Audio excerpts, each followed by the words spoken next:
Hi everyone. So we are here today to do a Resit exam briefing for the Digital Media Marketing Platforms exam that you'll be taking on Saturday, the 6th of July. So yeah, I have been informed via the exams timetable team. I've only seen the draft, but you should all check your personal exam timetables, and I believe that your examination will be on Saturday, the 6th of July in the afternoon. But you'll need to check where and the exact time from your own examination timetable.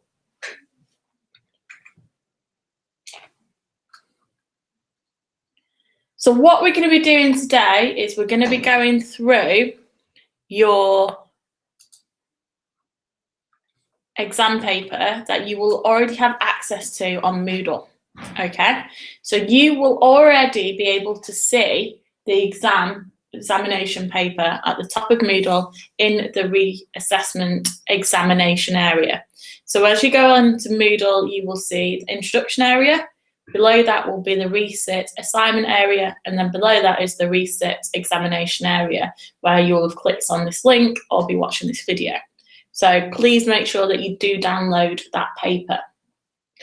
So going through this paper, what you need to know is that we're looking at the exam. We're going to be telling you exactly what the exam questions are, and I'm going to be talking through how are you going to be successful this time around on this examination paper and what you guys really need to be doing to make sure that you pass this. Just to remind you, this element of the unit, the examination, is worth 60% of your overall mark. It's going to be a 2-hour exam, and you are required to get 40% to pass this. And this will be added to your mark for assignment 1. Then overall, with assignment 1 and assignment 2, you will need 40% overall to pass the module. So you already know from your results that you got from the exam board recently, whether or not you're resitting the first element as well, or whether or not it's just this element that you need to do. So please make sure that you understand where you're at and that you need to get at least a 40% to pass your module overall. So just to remind you, exactly the same as with the first sit, this is a pre-seen, so you've got the examination paper, that's going to be the exact examination paper you see on the day. So it's a pre-seen open book examination. So this means that you can bring in some pre-prepared material with you. So you have the questions from today. You've had them from last week because they were up. So when you got your results, so most of you I can see have already downloaded the paper. And this is an open book examination, so you can bring any materials in with you within reason to the examination hall. So obviously you can't bring any electronic devices or anything like that. But what you can do is bring in printed pieces of paper where you could have pre-prepared your answers, or you can bring in textbooks and those sorts of things. But what we recommend is that you've seen the examination questions, that you can take content in with you, that you should prepare some of your answers before you go in there. So a lot of questions we keep getting asked is why an open book examination? So what this does is it makes it a level playing field for everyone. It's not luck in revising the right topic. It's not about you having the best memory in the world, and it reduces any stress-related memory loss, and it allows you to think more deeply over the next few weeks before you sit this exam and research these questions, as you would with coursework questions. Examinations do expect you to have a reference list and have citations, so you are going to have to be doing research in this, and also it will reduce the chance of you all having the same sort of answers because you've all learned exactly the same phrases from the lecture slides. So your answers will be different because you will be researching different things. So what we want you to know is the open book examination is there to help you, and it's to help you reduce some of your stress. And just like the first sit, the format of the exam is that all candidates must answer section A, and you've got an option of 2 different topics. And in section B, you need to answer 2 questions. Please ensure that you answer all of section A and 2 questions from section B. No more or no less from section B. So the time and date will be individually to you on your examination area on the website, but I've been told it is on the 6th of July, which is a Saturday, in the afternoon. So please make sure that you check your examination timetable. So let's get into the questions. You should have looked at the examination paper by now. So in section A, we have a very similar question than we did in the first set. So what you need to do is look at one contemporary area of digital marketing and provide an evaluation of it. And this evaluation should consist of a definition, some of the main features, some of the benefits of this and the drawbacks of this contemporary area of digital marketing for an organisation, and a conclusive statement. So you've got 5 very distinct things that you need to do. You'll need to do an introduction which has a definition in it. You will need to look at some of the main features of this digital marketing area, and you will need to look at both the benefits and the drawbacks to an organisation. So this is where you're going to bring in some really good examples and some of your really good research and a conclusive statement. So the choices this time in this Resit examination are gamification or social commerce. So we did a lecture on each of these topics. So what we are expecting you to do in this section is, for example, take gamification and come up with a definition of gamification. So you'll be able to look at the Chaffee textbook, you'll be able to look at different industry sources, you'll be able to look at different textbooks and come up with a definition that you like, and you can introduce the topic and define it really succinctly. Then you need to go on to the main features. So what is gamification, or what is social commerce? What is the difference between social media and social commerce? What is social commerce? You'll need to go through some of the main features of it, or some of the main features of gamification if you picked that topic. You'll then need to look at some of the benefits. So how has gamification improved return on investment? How has gamification improved brand loyalty or brand awareness? What are the benefits of doing gamification? And also, what is the weaknesses? What are the drawbacks of it to an organisation? So what you could do here is bring in some really good case study examples of when it's gone really well for an organisation with some benefits, and when an organisation hasn't really used it effectively and it's got some negative connotations, or it's really not improved their return on investment and it's just been a lot of money spent and wasted. So you're going to bring in some really good case study examples there.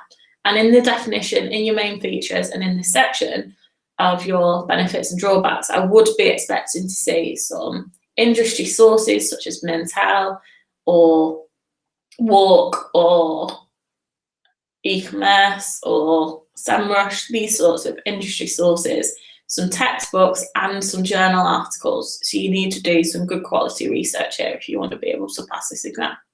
And then we want you to draw it all together with a conclusive statement at the end. So just to remind you, section A, everyone has to do it.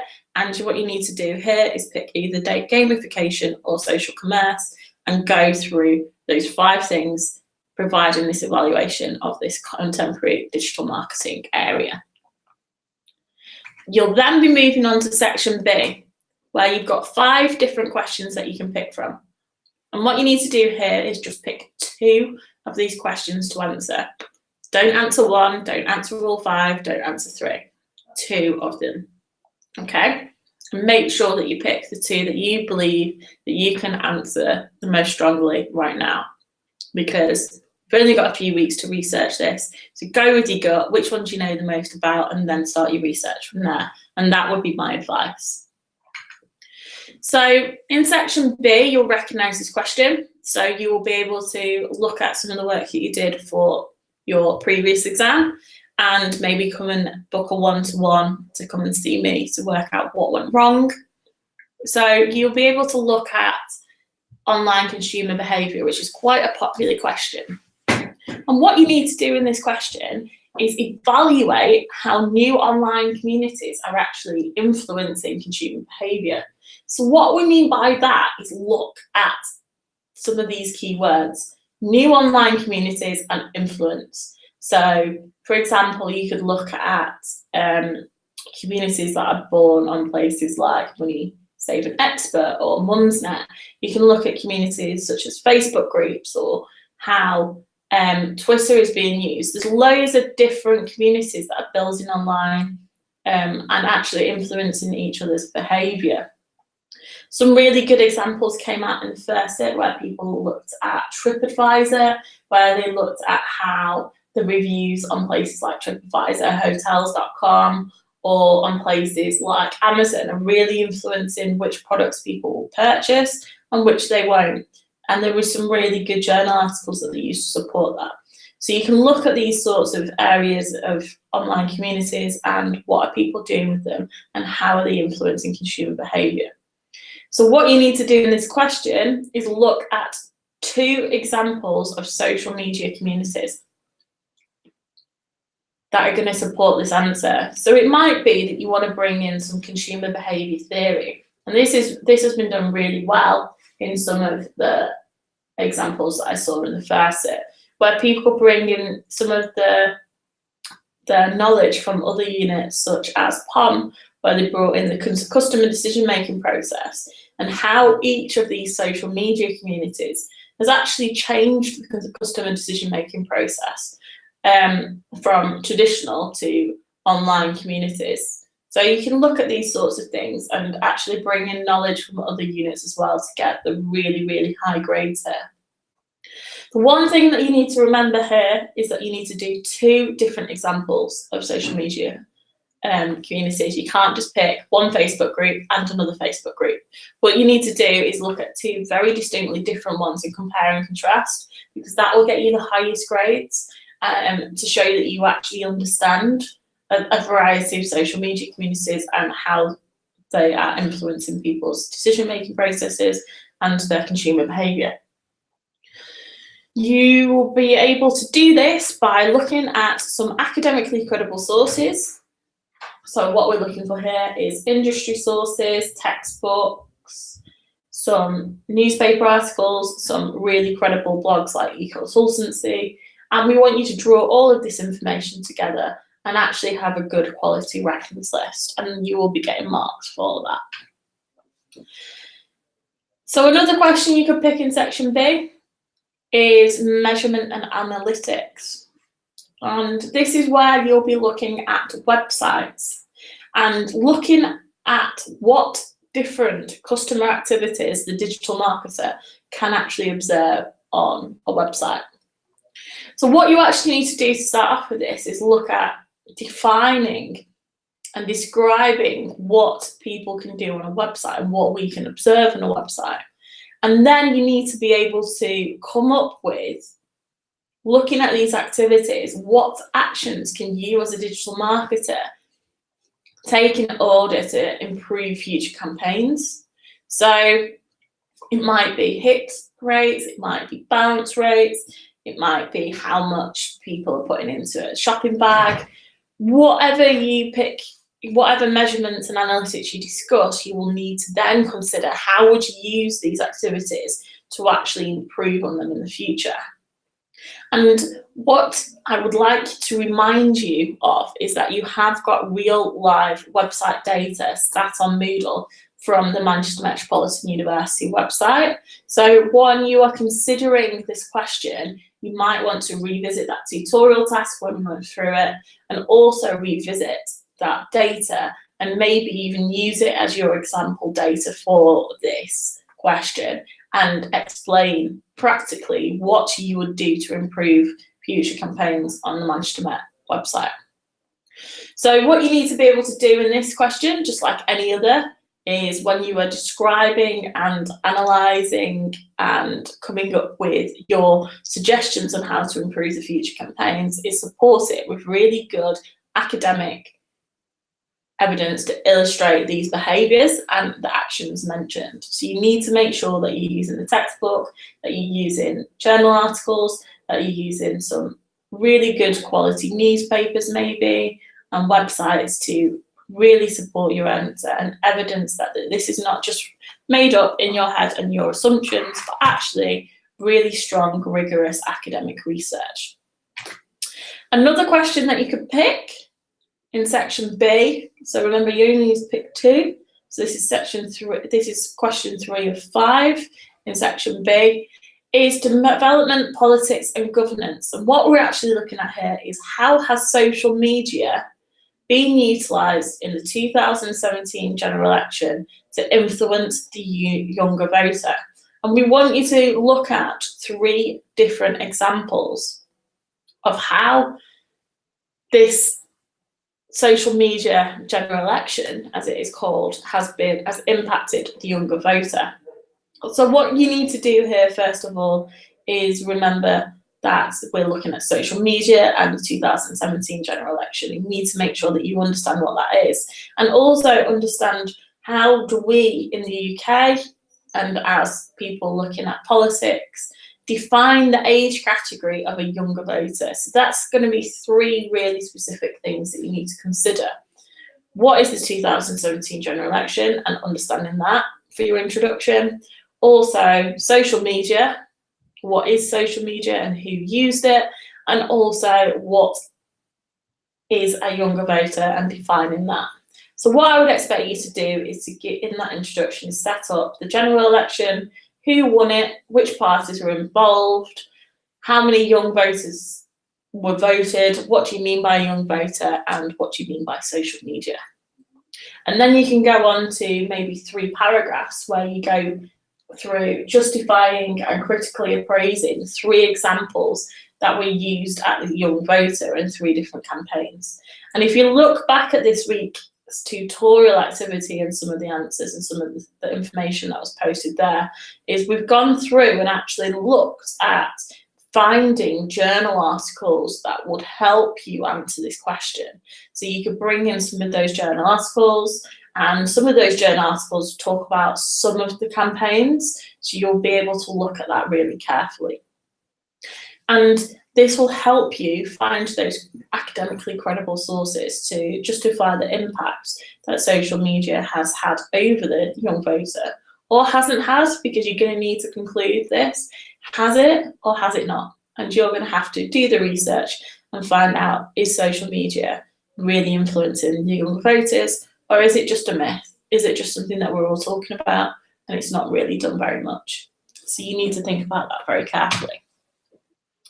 Then we move on to the next question, which is quite popular again, just like the online communities question. Viral marketing. So what you need to do is find 1 viral marketing campaign of your choice and discuss what value has been added to the brand.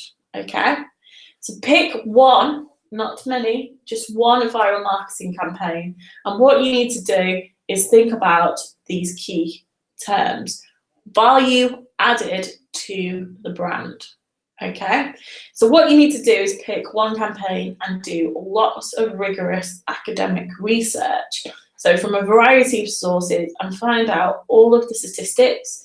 Go and find the campaign, go and take some screenshots of how many likes, how many shares, how much content is written about it. Go and look at some news stories where they're talking about this viral campaign, because if it is a viral campaign, people are talking about it. And then look at how this has added value to the brand. Has it had a good return on investment? Has it improved like sales? Has it improved brand awareness? Has it improved brand loyalty? What has it done? Has it repositioned the brand, created value? All of these things are things that you will need to discuss within this answer. You need to really carefully consider the brand value and why this campaign has actually worked for the brand. Is it short term and long term? Because we're talking about value added. And once again, we're going to be looking for really good, strong academic referencing. And this question really is about finding 1 campaign that you are really interested in, that you know is a viral campaign, and doing some research on it and displaying that you can do that research. And don't forget, you will get marks for defining what viral marketing is, defining why this campaign is a viral marketing campaign, and then moving on to how it's added value to the brand and a conclusive statement. So don't forget that it is still an exam question and that you are going to still have an introduction that sets up the question, your main body, and your conclusion or your conclusive statement, where you come to an opinion for yourself with your substantive research. And then the final question that you can pick from, which is exam question number 5 in section B, is social media employability. So what you need to do in this question is look at how can you improve your employability through using social media, and justify your answers with academically credible evidence. So you need to go through this really carefully. What we have taken out of this question is the different stages of the career. So what you need to do in this question is just look really carefully at employability and social media. So we went through a lecture on this. And what we're expecting you to do is set up what is social media and what is social media for employability, and what do people do to create themselves being more employable.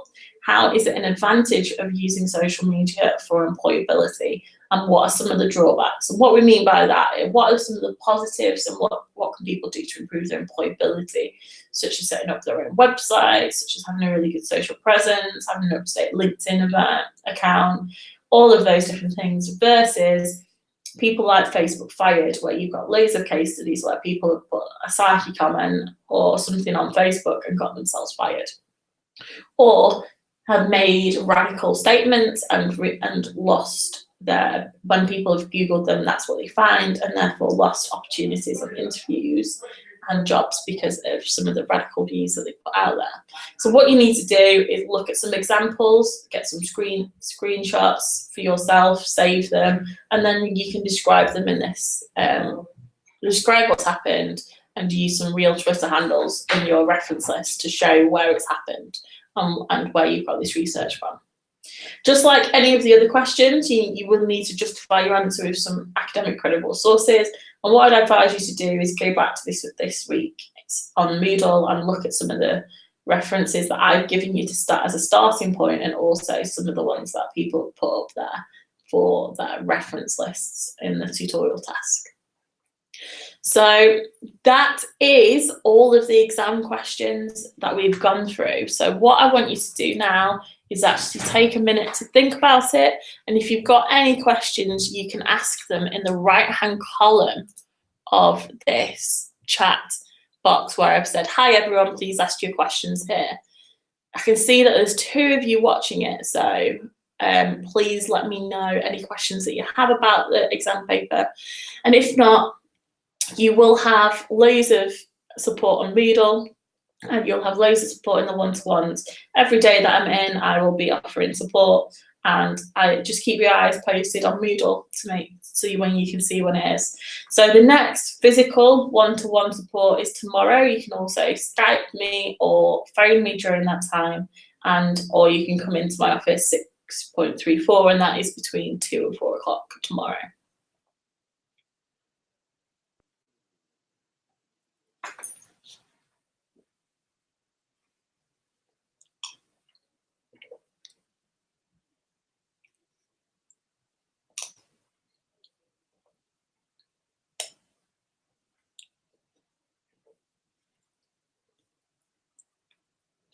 Okay guys, seeing as there is no questions asked, I can't see any on my email account either. Nope, there's none on my email account that just come in. I'll quickly check Moodle and the forum. So there is a forum specifically just for the Resit assignment and just specifically for the Resit exam paper, so you don't need to look at everyone else's, you just need to look at the section that is important to you. Let me have a look. There are no questions on that either. So what I'm going to do now is sign out. Best of luck to everyone. I will see you on the exam day, which, just to remind you all, is the 6th of July, which is a Saturday. So I'll see you on a nice Saturday afternoon when it's hopefully quite sunny and you are well prepared, if not before. Have a great one and good luck.